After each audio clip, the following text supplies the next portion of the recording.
أعوذ بالله السميع العليم من الشيطان اللعين الرجيم. بسم الله الرحمن الرحيم. الحمد لله الذي هدانا لهذا وما كنا لنهتدي لولا أن هدانا الله.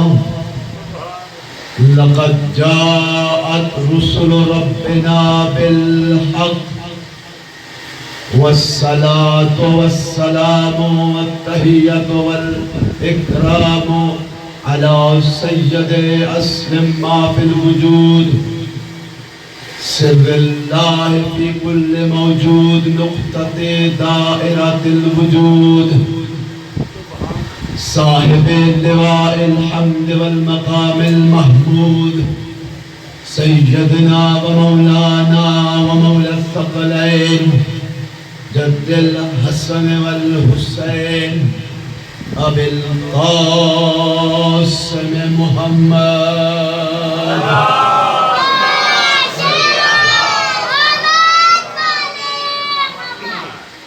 ثم الصلاة والسلام على أخيه ووزيره ووصيه وخليفته ووارث علمه علم الأولين والآخرين، أسد الله الغالب علي بن أبي طالب.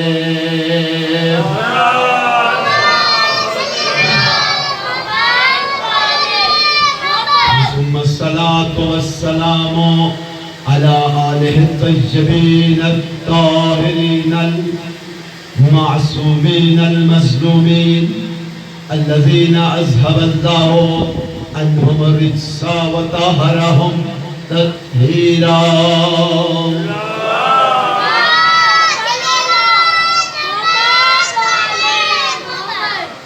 واللعنة الدائمة على أعدائهم أجمعين من يوم علامتهم إلى قيام يوم الدين.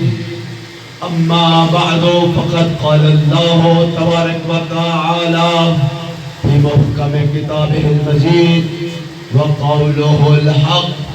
بسم الله الرحمن الرحيم.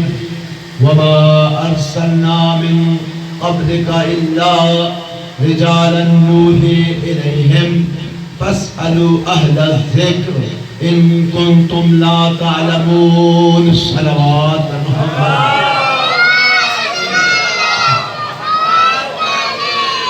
سامعین ذی وقار، حاضرین مجلس، ارباب مدانش، صاحبان فکر و نظر، موالیان حیدر کرار، عزاداران شہداء کربلا، خالق کائنات کی بارگاہ میں دعا ہے کہ انتظامیہ کی جانب سے بچھائی گئی صف عزا اور آپ کا اس صف عزا میں شامل ہونا اپنی بارگاہ میں قبول فرمائے.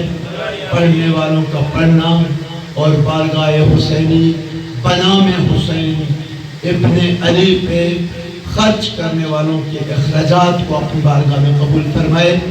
جو بیمار ہیں ان کو شفاء کاملہ و عاجلہ عطا فرمائے. اور کچھ مریضوں کے لیے مجھے خصوصی دعا کے لیے التماس کی گئی ہے اور جن کے لیے مجھے دعا کے لیے کہا گیا ہے، اللہ تعالیٰ ان کو شفاء کاملہ و عاجلہ عطا فرمائے. اپنی اپنی دعاؤں کی قبولیت، حاجات کی برابری، مشکلات میں آسانی اور تعجیل ظہور امام زمان کے لیے صلوات بر محمد و آل محمد.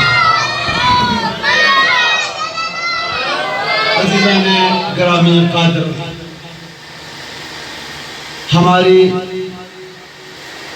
مجالس کا جو عنوان ہے وہ ہے نظام ہدایت اور نصاب ہدایت، اور ہمارے اس سلسلے کی آج چوتھی مجلس ہے. عزیزوں،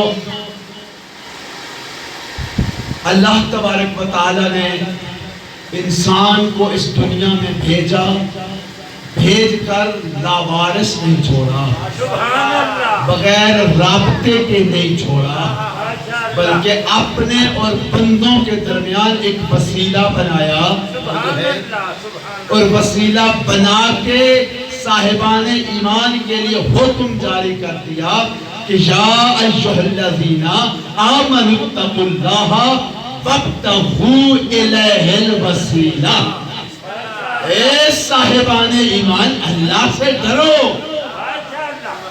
اللہ کی نگاہ میں کچھ صاحبان ایمان ایسے ہیں کہ جو اللہ سے ڈرتے نہیں ہیں۔ اللہ، کیا خدا بتا رہا ہے اللہ سے ڈرو، وسیلہ تلاش کرو، بناؤ مت تلاش کرو، بنانا ہمارا کام ہے۔ وابتغوا الیہ الوسیلہ، اس تک پہنچنے کے لیے وسیلے کو تلاش کرو، وابتغوا الیہ الوسیلہ۔ اور اسی عنوان سے عزیزو ہماری گفتگو چل رہی ہے کہ خالق کائنات کا یہ ارشاد ہے کہ میرا حبیب وما ارسلنا من قبلک الا رجالا نوحی الیہم، ہم نے جسے بھی بھیجا تجھ سے پہلے اسے اپنی وحی کے سانچے میں ڈھال کر بھیجا۔ یعنی یہ اعلان قدرت ہے، ہمارا جو بھی ہوگا وہ ہماری مشیت کے سانچے میں ڈھلا ہوگا، چاہے وہ تجھ سے پہلے ہو۔ اور نبی خاتم النبی ہے، یہ نبی آخر ہے، اور ختم نبوت پر جو ہمارا عقیدہ ہے وہ کسی اور کا عقیدہ ہے ہی نہیں ہے۔ نعرہ رسالت، یا رسول اللہ، نعرہ حیدری، کیونکہ ختم نبوت پر خود نبی خاتم نے میدان غدیر میں علی ابن ابی طالب کی ولایت کا اعلان کر کے نبوت کے خاتمے کی مہر لگا دی ہے۔ لہذا نبی خاتم ہے، نبی رحمت ہے، مگر نبی کے بعد رسالت تو قیامت تک چلے گی، رسول محمد رہے گا اور کلمہ رسول کا قیامت تک چلے گا، رسالت بھی مصطفیٰ کی قیامت تک چلے گی، اور دستور بھی پیغمبر کا قیامت تک چلے گا۔ لہذا اگر نبی کی آنکھ بند ہو جائے تو نبی کی جگہ پہ دستور رسالت کو چلانے والا وہی آئے گا جو مشیت کا حامل ہوگا۔ اس لیے کہ اللہ کا نبی بھی مالک مشیت پروردگار ہے، اللہ کا نبی ختمی مرتبت وہ ہے کہ جو وما ینطق عن الہوی ان ہوا الا وحی یوحی، وہ جو بھی بولتا ہے منشاء پروردگار کے مطابق بولتا ہے، اللہ کی مرضی کے علاوہ اس کے لب حرکت نہیں کرتے، کیونکہ نبی خاتم مشیت پروردگار کا ظرف ہے، ظرف کامل و اکمل ہے۔ اور نبی کے بعد مسند نبوت پر وہی آئے گا، مسند محمد پر وہی آئے گا جو نبی کی طرح مشیت کا حامل ہوگا، جس کا مزاج مشیت پروردگار میں ڈھلا ہوگا۔ اس لیے کہ پیغمبر ایسے تو نہیں آئے، پیغمبر اللہ کی جانب سے دستور لے کر آئے ہیں، دستور نے چلنا ہے قیامت تک، اور دستور خود بخود نہیں چلتا ہے، دستور کو چلانے کے لیے نظام چاہیے۔ عزیزو دستور کا کتاب چلا کے رکھ دو نا اور کہو کہ تو چلا چل نہ میرا عزیز، دستور بغیر نظام کے چل نہیں سکتا ہے۔ پیغمبر نے ایک ہاتھ میں امت کے ایک ہاتھ میں دستور دیا ہے، دوسرے ہاتھ میں نظام دیا ہے۔ اب آئیے دستور کیا ہے اور نظام کیا ہے؟ دستور یہ ہے کہ لَقَدْ مَنَّ اللَّهُ عَلَى الْمُؤْمِنِينَ إِذْ بَعَثَ فِيهِمْ، اللہ نے مومنوں پر احسان کر دیا ہے۔ سبحان اللہ، کیا کیا ہے؟ اِذْ بَعَثَ فِيهِمْ رَسُولًا مِّنْ أَنفُسِهِمْ، انہی کے نفسوں میں، انہی میں، توجہ ہے، انہی کے نفسوں سے رسول کو مبعوث کیا ہے۔ اور دستور کیا ہے؟ یتلو علیہم، کہ ان پر اللہ کی آیات کی تلاوت کرتا ہے۔ عزیزو، نبی کے بعد مسند مصطفیٰ پہ آ کر وہی تلاوت کر سکتا ہے کہ جس کے منہ میں لعاب رسول کی گھٹی گئی ہو۔ یوں عرض کروں کہ جس کو اللہ کے رسول نے اپنے علم کی گھٹی لعاب کی صورت میں عطا کی ہو، وہی اس انداز میں تلاوت کر سکتا ہے۔ اور نبی کا دوسرا دستور، دوسرا نکتہ، وَيُزَكِّيهِمْ، نفسوں کا تزکیہ کرنا ہے۔ پہلا کام یتلو علیہم، عزیزوں میں خلاصہ کرتا چلا جاؤں، پہلا کام نبی کا یتلو علیہم، اللہ کی آیتوں کو تلاوت کرنا ہے۔ تلاوت ہر کوئی نہیں کر سکتا ہے، وہی کرے گا جو نبی کی طرح اپنے منہ میں نبی والا لہجہ رکھتا ہو، نبی کی زبان رکھتا ہو۔ اس لیے میں عرض کر چکا ہوں، خدا کو یہ گوارا ہی نہیں ہے کہ چند آیتیں بھی کوئی ایسا لے کر جائے تو نہ نبی ہو، نہ نبی جیسا ہو۔ لا یعدی عنکا میرا حبیب، یہ جو سورہ توبہ کی آیتیں ہم بھیج رہے ہیں، یہ کسی اور کے حوالے مت کرو، یہ اسی کو دو جو نبی ہوگا، جو نبی کا جز ہوگا۔ لا یعدی عنکا الا انت او رجل منکا، میرا حبیب یہ کام کوئی نہیں کر سکتا ہے، یا تو کرے گا یا تیرا بھائی علی کرے گا۔ پتہ چلا اللہ کو یہ گوارا ہی نہیں ہے کہ بغیر وارث کے چند آیتیں امت کے ہاتھ لگ جائیں۔ جب چند آیتیں اللہ کو بغیر وارث کے امت کو دینا گوارا نہیں ہے تو پورا قرآن امت کے حوالے کیسے کیا جائے گا؟ کوئی کتاب امت کے حوالے کیسے کی جا سکتی ہے میرے عزیزو؟ یتلو علیہم آیاتہ، دوسرا نکتہ یتلو علیہم آیاتہ وَیُزَکِّیہم، ان کا تزکیہ کرتا ہے ہمارا رسول، تزکیہ کرتا ہے۔ اب اگر رسول کی بظاہر آنکھ بند ہو جائے تو مسند مصطفیٰ پہ وہی آ سکتا ہے جو رسول کی طرح پاکیزہ نفس رکھتا ہو، رسول کی طرف پاکیزہ کردار کا حامل و مالک ہو۔ وہ یہ کام نہیں کر سکتا جو خود شرک، کفر، نفاق، فسق، فجور کی نجاستوں سے آلودہ ہو۔ اس لیے کہ نجاست کو پاک نہیں کر سکتی، بلکہ نجاست کو پاک کرنے کے لیے طہارت کی ضرورت ہے، طاہر کی ضرورت ہے۔ لہذا یہ تزکیہ نفس والا کام وہی کرے گا جو انما یرید اللہ لیذھب عنکم الرجس اہل البیت ویطہرکم، تطہیر کا مصداق ہو۔ اور تیسرا نکتہ وَيُعَلِّمُهُمُ الْكِتَابَ وَالْحِکْمَةَ، اور ہمارا رسول یہ منشور بھی رکھتا ہے کہ لوگوں کو الکتاب کی تعلیم دیتا ہے۔ تو نبی کے بعد مسند مصطفیٰ پہ وہی بیٹھ سکتا ہے کہ جو الکتاب کی تعلیم دے سکتا ہو، جو خود جاہل ہو، اور مسند نبی پہ آگے بیٹھ جائے تو پھر وہ لوگوں کو کیا تعلیم دے گا؟ یہاں وہ حق رکھتا ہے جو مسند نبوت پہ آئے، منبر پہ آئے اور آگے بیٹھ کے یہ اعلان کرتا ہوا نظر آئے، سلونی سلونی قبل ان تفقدونی، پوچھو علی سے، مجھ سے پوچھو۔ علی کہتے ہیں مجھ سے پوچھو، مجھ سے پوچھو اس سے قبل کہ تم علی کو کھو دو، علی تمہارے درمیان نہ رہے۔ مولا علی عزیزو جب پہلی مرتبہ منبر پہ آتے ہیں نا ظاہری خلافت کے دوران میں، تو آ کے پہلا اعلان ہی یہ کرتے ہیں۔ عزیزو تاریخ میں دو اعلان موجود ہیں، کوئی پہلے بھی آیا تھا قبلہ، کوئی پہلے بھی آیا تھا، کوئی آج بھی آ رہا ہے۔ پہلے والے کا اعلان اور تھا، آج جو آ رہا ہے اس کا اعلان اور پہلے والے کا یہ اعلان تھا، لوگوں سنو، میں اس قابل تو نہ تھا مگر مجھے بنا دیا گیا ہے۔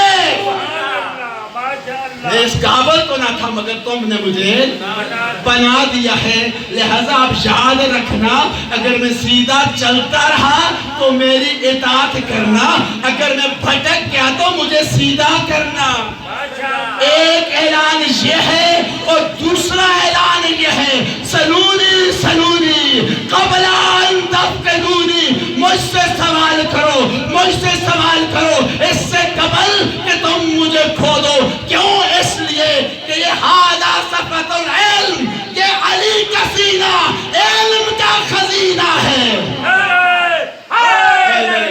اور علی کی دیانت کو دیکھئے عزیزو، علی یہ نہیں کہتے کہ یہ علی کا کمال ہے کہ علی کے سینے میں علم موجے مار رہا ہے، بلکہ مولا فرماتے ہیں ھذا لعاب رسول اللہ، یہ تو رسول اللہ کے لعاب کا اثر ہے۔ نعرہ تکبیر، نعرہ رسالت، نعرہ حیدری،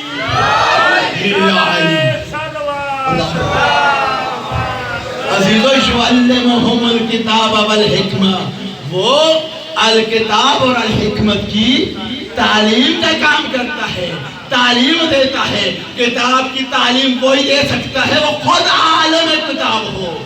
کسی کے بارے میں نہیں جانتا ہوں مگر مولا کا یہ دعویٰ ہے کہ اگر مجھ سے پوچھا جائے کون سی آیت دن میں اتری ہے، کون سی رات میں اتری ہے، کون سی سفر میں اتری ہے، کون سی حضر میں اتری ہے، کون سی جنگ میں اتری ہے، کون سی عمل میں اتری ہے، کون سی زمین پر اتری ہے، کون سی آسمان پہ اتری ہے، محکم کیا ہے، متشابہ کیا ہے، مجمل کیا ہے، مفصل کیا ہے، میں بتاؤں گا۔ میں علی کا یہ اعلان ہے، علی کا یہ اعلان ہے، اس لیے کہ یہ محمد کا شاگرد ہے۔ وہ کہتے ہیں کہ میرے رسول نے ہر وہ بتا دیا مجھے، میرے رسول نے وقت آخر میں نا عزیزو، پیغمبر نے علی کے کانوں کے ساتھ کوئی باتیں کی جو لوگ نہ سن سکے۔ بعد میں لوگوں نے پوچھا اے علی وہ کیا بات تھی جو رسول آخر میں آپ سے کر رہے تھے؟ تو مولا نے فرمایا کہ اس وقت رسول اللہ نے مجھے علم کے 1000 باب تعلیم دیے، ایک نہیں 1000 باب تعلیم دیے، اور میں علی نے ہر باب سے 1000 باب اخذ کیا۔ یہ ہے علم۔ وَيُعَلِّمُهُمُ الْكِتَابَ، تعلیم وہی دے گا جو عالم ہوگا۔ ہر کسی کے پاس کی یہ بات نہیں ہے، ہر کوئی یہ کام نہیں۔ یہ دستور رسالت ہے، یہ خدا جانتا ہے کہ اپنی رسالت کے منصب کو کہاں رکھتا ہے اور اپنی اس عہدہ امامت کو، وصایت کو، نبوت کی خلافت کو کدھر رکھتے؟ صلوات پڑھنے پر محمد وآلہ۔ اور عزیزو علی کا یہ اعلان بھی ہے نا کہ لا سنی اپنی الوسادتو فجلست علیہ الحکمتو، اہل التورات بین اہل التورات بتوراتہم وبین اہل الانجیل بانجیلہم وبین اہل الزبور بزبورہم وبین اہل الفرقان بفرقانہم۔ اگر مسند علم بچھا دی جائے اور مجھ سے تورات والے سوال کریں تو میں انہیں ان کا جواب ان کی تورات سے دوں گا، انجیل والے پوچھیں تو ان کی انجیل سے دوں گا، زبور والے پوچھیں تو ان کی زبور سے دوں گا، اور فرقان والے پوچھیں۔ کتنا وسیع ظرف ہے مولا کا۔ کوئی اور ہوتا تو کہتا پہلے مسلمان ہو تو پھر سوال کا جواب ملے گا، مگر علی کہتے تو جس راستے پہ ہے اسی راستے سے تجھے جواب بھی ملے گا۔ اور پھر مولا کہتے ہیں کہ ہر کتاب پکار کے کہے گی، تورات پکار کے بولے گی جو بات علی نے کی ہے وہی حق ہے، زبور کہے گی جو علی نے کہا ہے وہی حق ہے، اور انجیل کہے گی جو علی نے کہا وہی حق ہے، اور قرآن کہے گا جو علی نے کہا وہی حق۔ صلوات محمد و آل محمد۔ عزیزان گرامی، ہماری گفتگو اس مرحلے میں آ گئی ہے کہ دستور رسالت کو چلانا ان ہستیوں نے ہے کہ جو رسول کی طرح منزل مشیت کی حامل ہوں، منزل طہارت کی حامل ہوں، منزل علم پر فائز ہوں۔ اور عزیزوں، مجھے اگر آپ اجازت دیں تو میں تھوڑا سا اپنے موضوع کو اور واضح کروں۔ موضوع کیا ہے عزیزوں؟ نظام ہدایت اور نصاب ہدایت۔ اور میں چاہتا یہ ہوں کہ آج اپنے اس موضوع کو دنیا کی مثال سے آپ کے سامنے رکھوں۔ دنیا کا ایک نظام تعلیم ہوتا ہے، تو جو ہے دنیا کا ایک نظام ہے، ہر ملک کا، ہر ریاست کا اپنا نظام ہوتا ہے، اور ہر شہری کی تعلیم کا انتظام کرنا ریاست کی ذمہ داری ہوتی ہے۔ ایسے ہے، ریاست کی ذمہ داری ہے کہ اپنے ملک کے شہریوں کے لیے، اپنے ملک میں رہنے والوں کے لیے، اپنے ملک کی پبلک کے لیے تعلیم و تربیت کا انتظام و انصرام کرے۔ ریاست اپنی اس ذمہ داری کو سمجھتے ہوئے ملک میں ایک ڈپارٹمنٹ قائم کرتی ہے، ڈپارٹمنٹ آف ایجوکیشن، تعلیم کا ایک محکمہ قائم کرتی ہے۔ اب جو محکمہ، توجہ کیجیے گا میرے عزیزوں، بیدار ہونا ہے۔ مثال ایسے معمولی مثال نہیں ہے، ایک پورا محکمہ جو ہے وہ کیا ہو جاتا ہے؟ تیار ہو جاتا ہے۔ جب محکمہ تیار ہو جاتا ہے نا، محکمہ تعلیم، اب یہ یاد رکھیے نظام ہدایت کو سمجھنا ہے۔ اگر ہم کسی اور بات سے نہیں سمجھ سکتے تو اس مثال سے آسانی سے ہم سمجھیں گے۔ نظام ہدایت اللہ کا بھی ہے، نظام ہدایت دنیا کا بھی ہے۔ دنیا والے کیا کرتے ہیں؟ ریاست سب سے پہلے محکمہ تعلیم کا قیام عمل میں لاتی ہے، پھر جو محکمہ تعلیم ہوتا ہے ملک کے دارالحکومت میں اپنا دفتر قائم کرتا ہے، اپنا ادارہ قائم کرتا ہے، اپنا مرکز قائم کرتا ہے۔ اب مرکز کی یہ ذمہ داری ہوتی ہے کہ وہ نظام تعلیم بھی بناتا ہے، نصاب تعلیم بھی بناتا ہے۔ اوپر نگرانی کس کی ہے؟ ریاست کی ہے۔ محکمہ جو بھی کام کرے گا ریاست کی مرضی سے کرے گا، اپنی مرضی سے کچھ نہیں کرے گا۔ استادوں کو بھرتی کرے گا تو ریاست کی مرضی سے، استادوں کے لیے، استانیوں کے لیے میرٹ معین کرے گا ریاست کی مرضی سے۔ اور کیا کرے گا؟ جو بچے سکولوں، کالجوں، یونیورسٹیوں میں پڑھتے ہیں، جب وہ امتحان دے کے فارغ ہو جاتے ہیں، ان کو پاس ہونے کی ڈگری جاری کرنا بھی اسی مرکز کا کام ہے۔ اب یاد رکھیے نظام کے اعتبار سے مرکز کیا کرتا ہے؟ اساتذہ کا، معلمین و معلمات کا تعین کرتا ہے پورے ملک کے لیے۔ وہ یہ نہیں کہتا ہے کہ اپنے اپنے علاقے میں جو سکول ہیں مل جل کر اجماع کر کے الیکشن کے ذریعے جسے چاہو اپنا استاد مقرر کر لو۔ اگر اپنا بناؤ گے تو ذمہ داری بھی تمہاری ہوگی، گورنمنٹ کی کوئی ذمہ داری نہیں ہے۔ جو سکول گورنمنٹ کا ہوگا نا، اس سکول میں استاد بھی گورنمنٹ کا ہوگا۔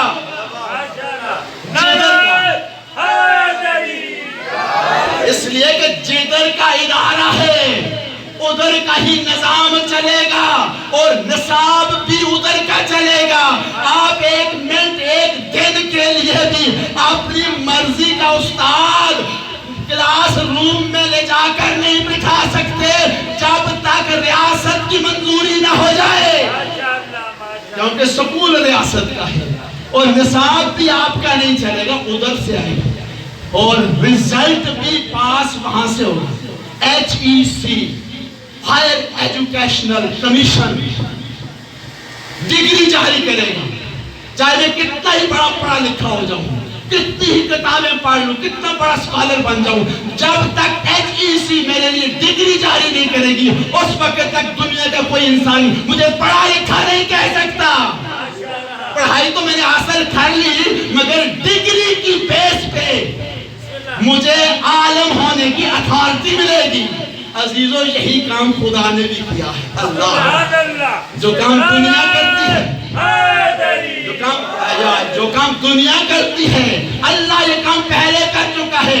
اللہ نے بھی ایک مرکز ہدایت بنایا ہے, ایک نظام ہدایت بنایا ہے, ایک نصاب ہدایت بنایا ہے. جب مرکز کی باری آئی تو خدا نے فرما دیا ان اول بیت وضع للناس للذی ببکۃ مبارکا وہدی للعالمین. کائنات میں سب سے پہلا گھر, پہلا مکان جو ہے وہ مکے میں بیت اللہ ہے.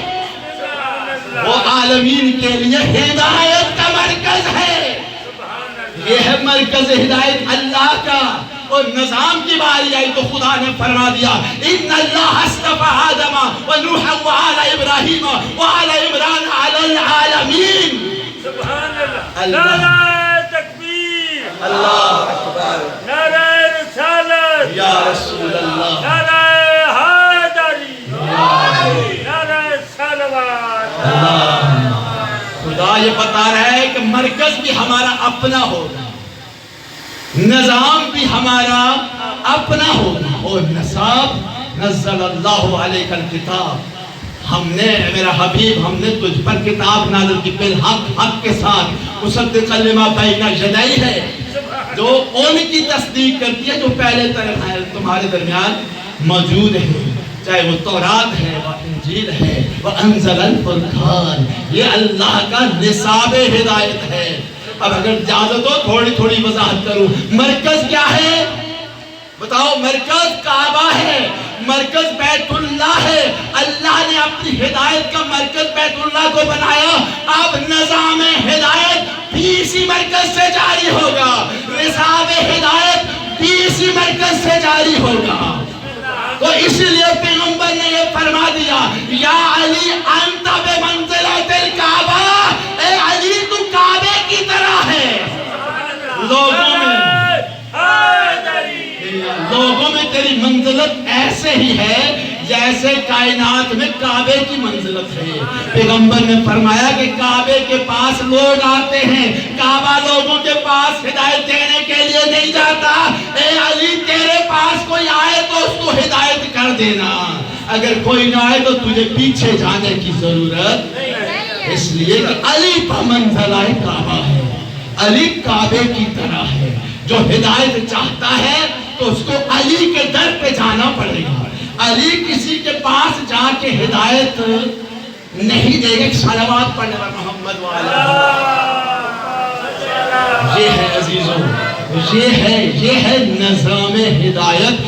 اور اللہ توجہ میں طرف کیجئے گا عزیزوں, شاید یہی حکمت ہے اس بات میں کہ آفتاب ہدایت علی ابن ابی طالب کی صورت میں بیت اللہ سے طلوع ہو کر دست پیغمبر پہ قرآن سنا کر اس مرکز کعبہ کے مرکز ہونے کا بھی اعلان کر رہا ہے, اپنے نظام اور نصاب کا بھی اعلان کر رہا ہے. دیکھا آپ نے, اللہ نے نظام ہدایت کو مرکز سے جاری کیا, علی کو کعبہ میں پیدا کیا. جو ہے یہ اللہ کا نظام ہے میرے عزیزوں, یہ اتفاق نہیں ہے, یہ حادثہ نہیں ہے. یہ چونکہ نظام ہدایت ہے, نظام ہدایت چونکہ مربوط ہوتا ہے مرکز سے, لہذا آفتاب ہدایت بیت اللہ سے طلوع ہو کر ہوتے ہی دست نبوت پر قرآن سناد کر بیت اللہ کے مرکز ہدایت اور اپنے نظام ہدایت اور قرآن کے نصاب ہدایت کا اعلان کر رہا ہے. نقص رام یسر شدی شہادت بکعبہ ولادت در مسجد شہادت. کیا بات, مجھے بھی اجازت ہے میں بھی پڑھ لوں اشعار. عزیزو پتہ ہے آپ کو کہ علی بمنزلہ کعبہ ہے. رسول نے کہا کہ یا علی انت بمنزلۃ الکعبہ. اب کعبے کے ساتھ کیا ہوتا ہے, اگر نمازی کا رخ کعبے سے پھر جائے تو اس کی نماز نہیں رہتی. اگر مومن کی دل کا رخ علی کی محبت سے پھر جائے تو ایمان نہیں رہتا. اسی لیے کہنے والے نے کیا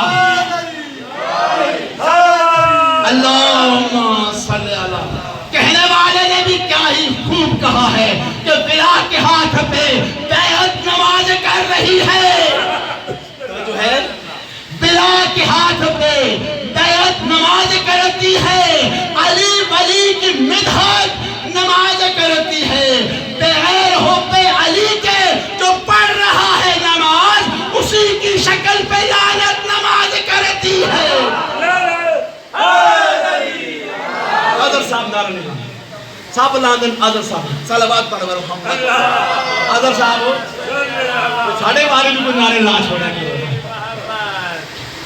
بولو بولو بسم اللہ نعرہ حیدری نعرہ تکبیر نعرہ تکبیر نعرہ رسالہ نعرہ رسالہ نعرہ حیدری.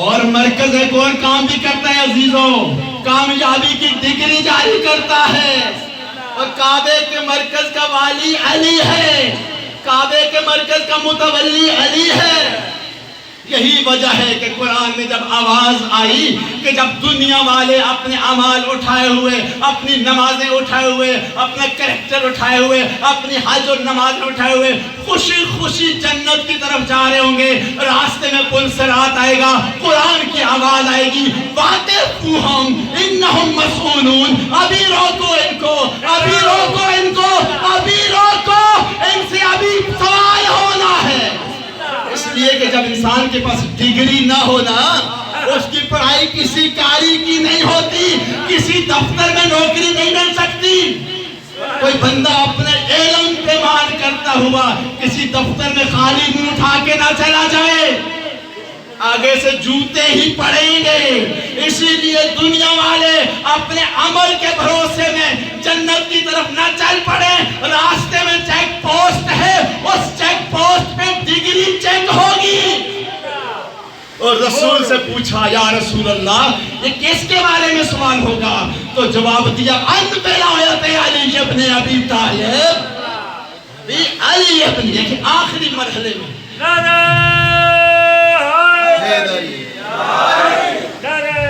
سلامات جب طالب علم کامیاب ہو جاتا ہے اپنا لائق فائق ہو جاتا ہے تو آخر میں ذرا آپ نے ڈگریاں دکھاؤ سند تو دکھاؤ جو مرکز میں جاری کی ہے تو علی بھی مرکز کا نام ہے یہ ڈگری کسی اور کے ہاتھ سے نہیں آئے گی سمجھو نظام ولایت کو سمجھو نظام ہدایت کو سمجھو نصاب ہدایت کو اسی واسطے حضرت ابو بکر فرماتے ہیں سمعت عن رسول اللہ میں نے رسول اللہ سے سنا لا يجوز احد الصلاة الا من كتب له علی الجواز کوئی بھی پلے صلاۃ کو عبور نہ کر سکے گا جب تک اس کے ہاتھ میں علی کا لکھا ہوا موجود نہ ہو ایک صلوات پڑھ لو بر محمد والا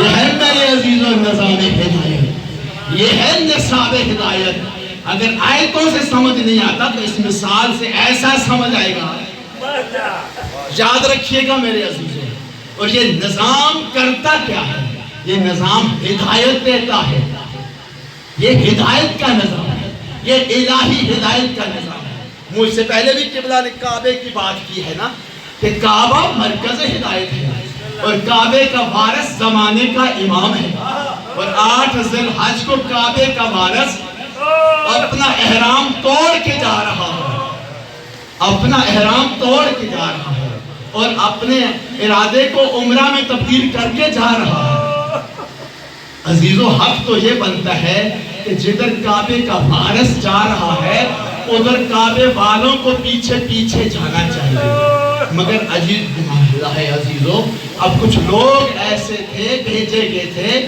کہ جو اپنے احرام کے نیچے تلواریں چھپائے ہوئے تھے عزیزو حسین جاتے ہوئے یہ اعلان کر رہے ہیں کہ وہ کوئی اور ہے کہ جو کعبے کو ڈھال بناتا ہے اپنی جان کے لیے مگر یہ حسین ہے کہ حسین کو یہ برداشت نہیں ہے کہ حسین کی وجہ سے کعبے کی حرمت پامال ہو کعبے کو فدا کر رہے ہیں اور یہ اعلان کر رہے ہیں اے بیت اللہ تجھے بچانے کے لیے حسین کربلا جا رہا ہے تجھے بچانے کے لیے، تیری ناموس کو بچانے کی، کیونکہ یہ مرکز ہدایت ہے، مرکز کے ساتھ نظام انسانیت کا ہدایت کا نظام وابستہ ہے، آغاز بھی یہی مرکز ہے اور انجام بھی اسی مرکز سے، ہادی زمانہ جو آئے گا تو اسی مرکز سے آئے گا، یہیں سے اپنے ظہور کا وہ اعلان فرمائے گا۔ بس عزیزو، قافلہ حسینی جا رہا ہے مگر خاموشی سے نہیں جا رہا،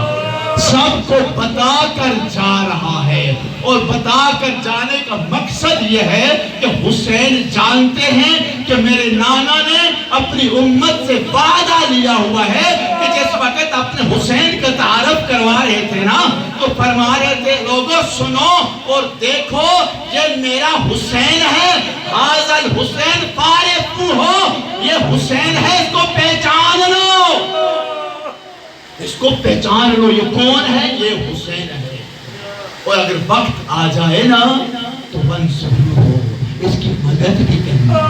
عزیزو، حسین رات کی تاریکی میں نہیں نکل رہے بلکہ اعلان کر کے جا رہے ہیں، اور روکنے والے روکتے بھی ہیں نا۔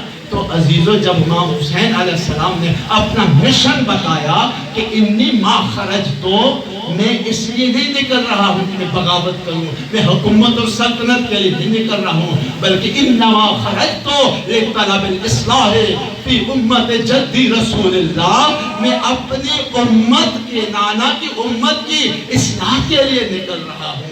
عزیزو، جب لوگوں نے ہر حربہ استعمال کیا، چاہیے تو یہ تھا، مگر لوگ سوچتے ہیں کہ یہ کیسے ہو گیا کہ حسین اکیلا ایک طرف ہے وہ حق پر تھا اور سارے باقی باطل پر نہیں۔ عزیزو، بات یہ نہیں ہے، رحلت رسول سے لے کر سن 61 ہجری تک، 11 ہجری سے سن 61 ہجری تک اکاؤنٹ کرو، یہ کتنے سال کا سفر ہے؟ 50 سال بنتے ہیں۔ 50 سال میں حالات اتنے تبدیل کر دیے گئے تھے کہ حسین کے ساتھ نکلنے والے بہت تھوڑے تھے۔ عزیزو، حسین کا قافلہ نکلا ہے، یہ قافلہ چل رہا ہے، یہ قافلہ شہیدوں کا قافلہ ہے۔ حسین معرفت کے ساتھ جا رہے ہیں، اندھیرے میں نہیں جا رہے ہیں۔ یہ غلط کہتے ہیں لوگ کہ جن کو دھوکے سے بلایا گیا، حسین معرفت سے گئے ہیں۔ اور عزیزو، یہ قافلہ چل رہا ہے نا، راستے میں چلتے چلتے چلتے چلتے چلتے ایک منزل ایسی آئی کہ قافلہ والوں میں سے کسی نے اللہ اکبر کا نعرہ بلند کیا۔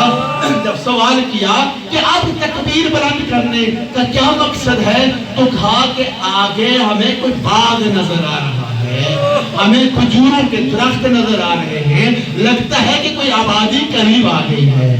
عزیزو، مولا نے کہا ذرا غور سے دیکھو کیا نظر آ رہا ہے؟ نخلستان نظر آ رہا ہے۔ عزیزو، جب غور سے دیکھا گیا تو کہا نہیں، یہ نخلستان تو نہیں ہے، یہ تو کچھ تیر ہیں جو اٹھے ہوئے نظر آ رہے ہیں، یہ تو کچھ گھوڑے ہیں، یہ کوئی قافلہ نظر آ رہا ہے۔ مولا فرماتے ہاں، یہ قافلہ ہمارا راستہ روکنے کے لیے آیا ہے۔ عزیزو، حسین جانتے ہیں کہ ہور کا قافلہ کس مقصد کے لیے آ رہا ہے، مگر پھر بھی حسین آگے بڑھ رہے ہیں۔ قافلے سے ملاقات ہوتی ہے، حالت یہ ہوتی ہے عزیزو کہ یہ مشیت والے ہیں، مشیت والوں کا مزاج بھی الگ ہوتا ہے۔ جب حسین نے محسوس کیا کہ قافلے والے تو پیاس سے جام طلب ہو رہے ہیں، ان کی سواریاں بھی پیاس سے جام، حالانکہ حسین جانتے ہیں کہ یہ میرا راستہ روکنے کے لیے آئے ہیں، مولا نے کہا عباس پہلے ان کو پانی پلاؤ۔ یہ ہے مشیت والوں کا کردار۔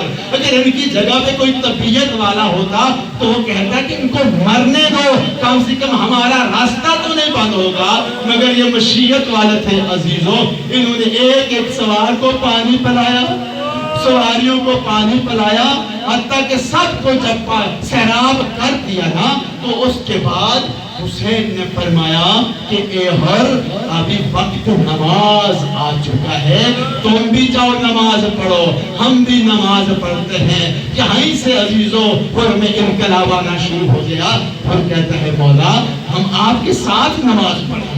نماز پڑھی، قافلہ جب روانہ ہونا چاہا نا تو ہم نے کہا کہ آپ ابن زیاد کی مرضی کے علاوہ کہیں نہیں جا سکتے، لیکن مولا نے اپنے قافلے کو آگے جو بڑھایا نا تو ہور نے لجام پکڑی، لجام فرض پہ ہاتھ رکھا مولا حسین کی، تو مولا نے کہا کہ اے ہور تیرے پہ تیری ماں ماتم کرے، تجھے کیا کر رہا ہے؟ عزیزو ہور کا جواب پتہ ہے کیا تھا؟ ہور نے کہا کاش کہ کوئی اور یہ بات کہتا تو میں بھی اس کی ماں کا نام لیتا، تم تو اس ماں کے بیٹے ہو جس پر درود کے سوا کچھ نہیں کہا جا سکتا۔ عزیزو بہرحال یہ قافلہ جو ہے کربلا میں وارد ہوا، مگر عزیزو ابھی توجہ میری طرف کیجئے گا، عزیزو ابھی یہ ہور لشکر جزید میں ہے، ابھی یہ ہور لشکر جزید میں ہے، ابھی اس کی یہ امید تھی کہ شاید کہ مصالحت ہو جائے، کوئی راہ نکل آئے، مگر جب شب عاشور آئی اور جب اس نے دیکھا نا کہ اب تو وہ رات آ گئی ہے اور اس کے خیمے میں کچھ بچوں کے بلکنے کی آوازیں آ رہی ہیں، کہاں سے آ رہی ہیں؟ پال کے خیموں سے آوازیں کیا ہیں؟ اللہ تاش، اللہ تاش، اللہ تاش، ہائے پیاس، ہائے پیاس، ہائے پیاس، حسین کے بچے پیاس سے جام طلب ہیں، اور یہ آوازیں جو ہور کے کانوں سے ٹکراتی ہیں تو ہور کو حسین کا وہ کردار یاد آتا ہے کہ حسین نے ہمارے ساتھ کیا کیا تھا اور ہم نے حسین کے ساتھ کیا کر دیا، حسین کو اس پد میں لا کر کھڑا کر دیا۔ عزاداروں اور پریشان ہے، عزیزوں اور کبھی باہر آ رہا ہے، کبھی خیمے میں جا رہا ہے، کسی پوچھنے والے نے پوچھا کہ اے ہور تم تو بڑے بہادر جرنیل ہو، اس چھوٹے سے قافلے سے ڈر گئے ہو؟ عزاداروں جناب ہور نے کہا میں ڈرا نہیں ہوں، میں اپنے آپ کو جنت و جہنم کے درمیان کھڑا دیکھ رہا ہوں۔ عزیزوں بالآخر جناب ہور نے یہ فیصلہ کر لیا، جناب ہور نے اپنے قدم کو خیام حسینی کی جانب بڑھانا جو شروع کیا، پیچھے سے جوان بیٹے کی آواز آئی، بابا مجھے چھوڑ کے کدھر جا رہے ہیں؟ ہور نے کہا بیٹا میں تو حسینی قافلے میں جا رہا ہوں۔ بیٹے نے کہا یہ وقت تو نہیں ہے کہ اب مجھے یہاں چھوڑ کے آپ وہاں چلے جائیں، مجھے بھی ساتھ لے کر جائیں۔ عزاداروں ہور نے بیٹے سے کہا بیٹا میرے ہاتھوں کو باندھو جیسے مجرم کے ہاتھوں کو باندھا جاتا ہے، اور میری آنکھوں میں پٹی باندھو۔ عزیزوں ہور کے ہاتھوں کو باندھا گیا اور لے کر حسین کی بارگاہ میں پیش کیا۔ عزاداروں ادھر سے جب حسین نے دیکھا کہ ہور آ رہا ہے، آؤ میرا عباس، آؤ میرا اکبر، میرا مہمان آ رہا ہے۔ عزادار ہور کا استقبال ہوا، ہور نے آتے ہی اپنا سر مولا کے قدموں میں رکھا، کہا مولا مجھے معاف کیجئے کہ اس گناہگار کی خطا معاف ہو سکتی ہے۔ عزادار مولا نے کہا حسین نے تجھے معاف کر دیا، اللہ نے تجھے معاف کر دیا۔ عزاداروں اس معافی کے بعد اس نے کہا مولا میرا ایک سوال ہے، میں زیادہ دیر اپنا منہ آپ کو نہیں دکھا سکتا، میں گناہگار ہوں، میں نے بڑی خطا کی ہے۔ روایت میں یہ بھی ملتا ہے نا کہ مولا نے کہا اے ہر تم ایسے وقت میں ہمارے مہمان بنے ہو جب ہمارے خیموں میں پینے کے لیے پانی کا گھونٹ بھی نہیں، ہم کس طرح تیری تواضع کریں؟ عزاداروں ہور نے کہا مولا آپ یوں تواضع کریں، مجھے اجازت دیں کہ میرا بیٹا میدان میں جائے۔ اور عزیزوں بیٹے ہور کے بیٹے کو مولا کی جانب سے جو اجازت ملی نا، ہور کے بیٹے کو جب یہ اجازت ملی تو بیٹا میدان میں گیا، بیٹے نے شجاعت کے وار دکھائے، مگر ایک مرتبہ آدھا کے نرغہ میں جو آیا نا تو مقتل سے آواز آئی، بابا اگر اپنے بیٹے کی آخری زیارت کرنا چاہتے ہو تو آ جاؤ، اب آپ کے بیٹے کی خیر نہیں ہے۔ عزاداروں جب ہور نے اپنے بیٹے کی طرف پڑھنا چاہا تو کیا دیکھا کہ بیٹے کے پاس، بیٹے کی لاش کے پاس ہور سے پہلے حسین بیٹھے ہوئے ہیں اور کہہ رہے ہیں ہور کو واپس لے جاؤ، جوان بیٹے کی لاش نہیں دیکھ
الظالمين وسيعلم الذين ظلموا أي منقلب ينقلبون ماتم حسین